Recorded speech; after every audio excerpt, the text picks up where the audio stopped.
Hello and welcome. So today's going to be a little bit of a different video for two reasons.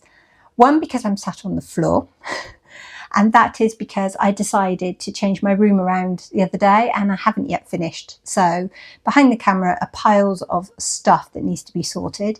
And the second reason why this video is going to be a bit different is because the whole household has been under the weather this last week or so.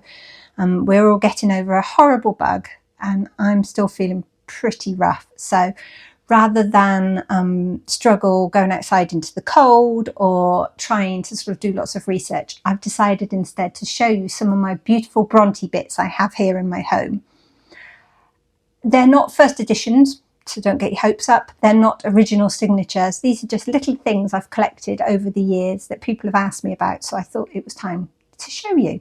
So join me today as we have a look at my beautiful Bronte bits with a cup of tea.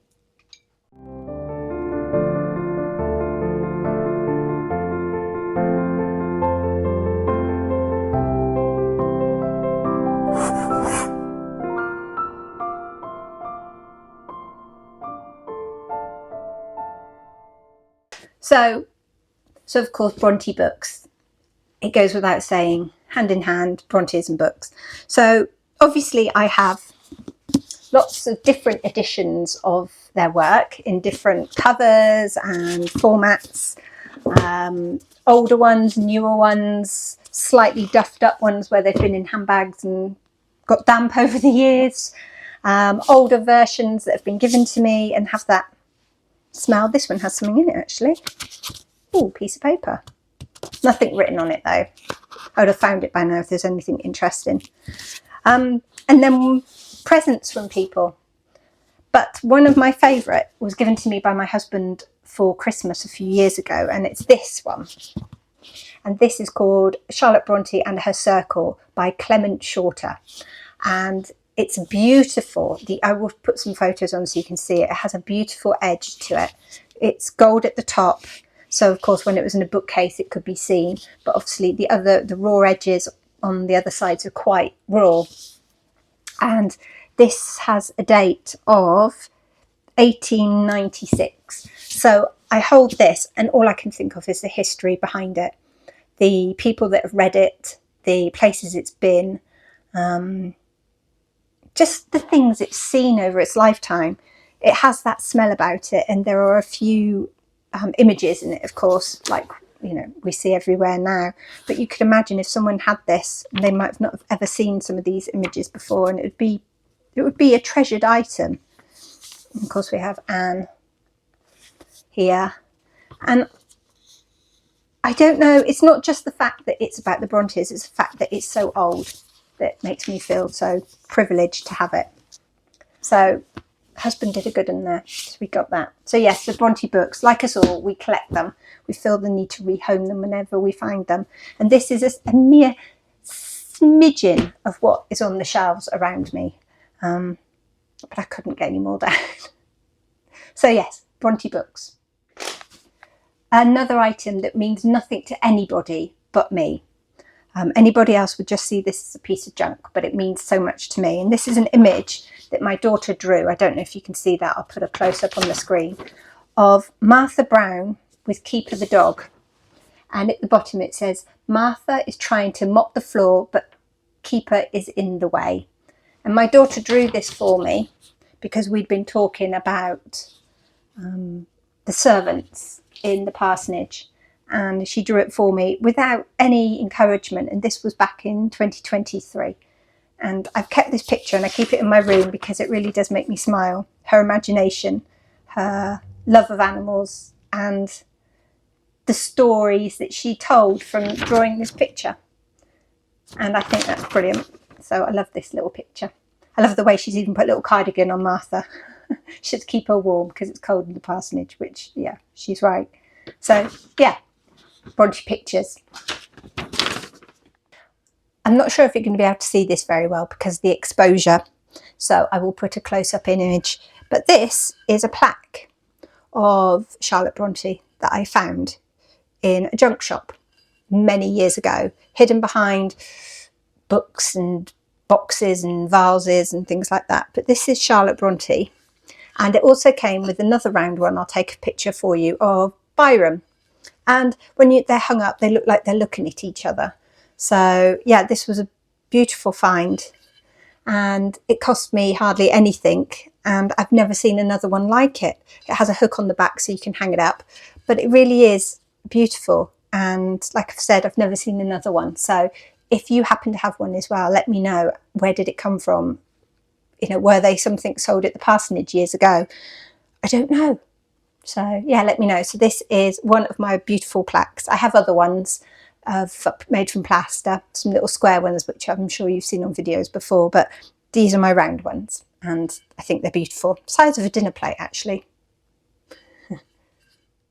So back in the 80s, for people in England, you probably know this better than in other countries, there was a company called Lilliput Lane, and they made little statues of houses, some of them famous, some of them sort of very country cottagey. But this is the one they made for the parsonage, or of the parsonage, I should say. And it is basically a replica of the whole house. They were made, like I said, in the 80s, and people still collect them today, and they still go for good money now as well. And I was lucky enough to find this one in pretty good condition, gosh, a few years ago now. And I love it because, again, it kind of opens up your imagination to their home, what was there, the rooms, the windows, and obviously it has the new extension on, which was put on after the Brontes' time. But I don't know, there's still something special about it. And I can almost imagine little people walking up the steps and going into the house. So yeah, this means something to me. And it's got a sticker on the bottom that says Lilliput Lane. But people were mad and collect hundreds of these. Used to be able to get them of like the Tower of London and Shakespeare's home and all these different places around the UK. So yeah, so I have this, and it sits in my cabinet, and it makes me smile every time I see it. So there we go. And of course, one of the obvious things that I have is images. I love images. I have this one, which was again bought from Marketplace, Facebook Marketplace, just by pure luck. Somebody in my area, literally 6 miles away, was selling this. I never see anything come up for sale around my area. And this came up, and I went to the guy's house and bought it, and it was framed and everything. So I'm really, really pleased with it. And it's a beautiful image. And it's not obviously of the actual Bronte house. This is the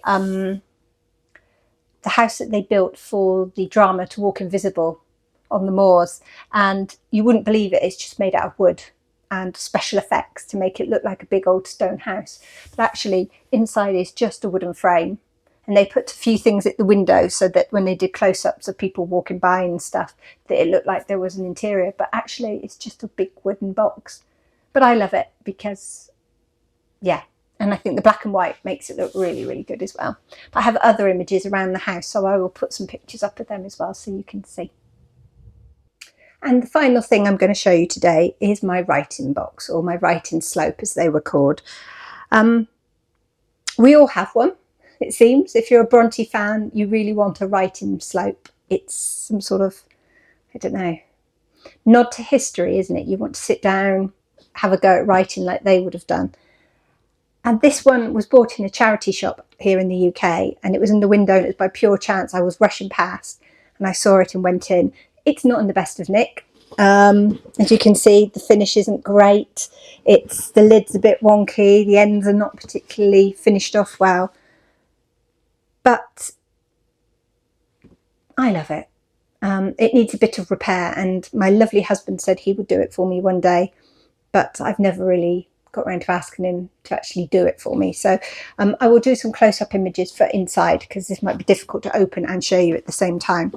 But it's filled with bits and bobs that I've collected, and it came with a key as well, which is unusual. Normally the keys get lost. So yeah, all stuff sliding around inside it.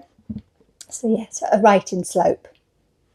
Obviously, it has no connection whatsoever to the Brontes. I mean, I wish it was. I wish it was, I don't know, Branwell's writing box or something, but it's not.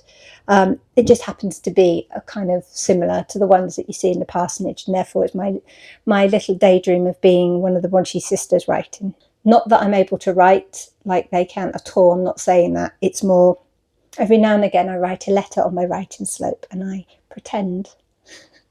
And why not, eh? Why not?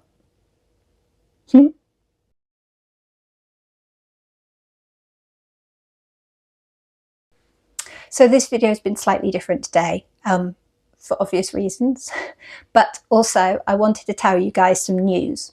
So being poorly this week and still feeling pretty rough now, and having to juggle home life, work, pets, a poorly child, and everything that comes with being a woman of my age, having a family and a life, has made me realise that for me to produce the quality of videos I want to produce and still enjoy them, which I do, I really, really, really enjoy making videos, I'm going to reduce the amount of videos that I produce to one every 2 weeks rather than one every week. This is mainly to take the pressure off me, but also to allow me to continue producing the quality of videos that I want to produce. The research, I'm finding myself getting further and further into research, which then reduces the video time, it's reducing the editing time. And of course, when you're juggling life as well as doing this on the side, sometimes it can, be quite difficult. And I really don't want to disappoint people with the quality. So my idea is that sometimes life does get in the way and this would affect the quality, like this week. So as of next week, there won't be one next Friday, but there'll be one the Friday after, and I'll put a date on the screen to show you when that's going to be, because I'm really confused. I don't even know what day it is. I appreciate everybody so much for coming on all my Bronte adventures with me. Nothing is going to change. I am still going to do what I've been doing, just every 2 weeks, not every week. And I've been doing this for a year now, and it's been amazing. I'm having so much fun, and everyone is so nice, and I've got such a lovely community that I want to carry on giving you good quality stuff. So to do that, oh God, I'm rambling. This is what happens when you have a temperature. You just ramble.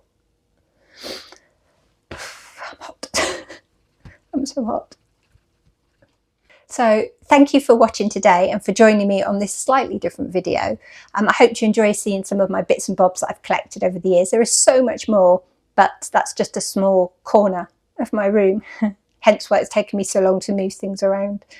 It was nice to show you, actually, in this very relaxed style of not having to remember dates and things. So thank you for coming along today. If you like this video, please do the whole likey, subscribey thing, because it really does help me out and it lets YouTube know that we want to watch more Bronte content.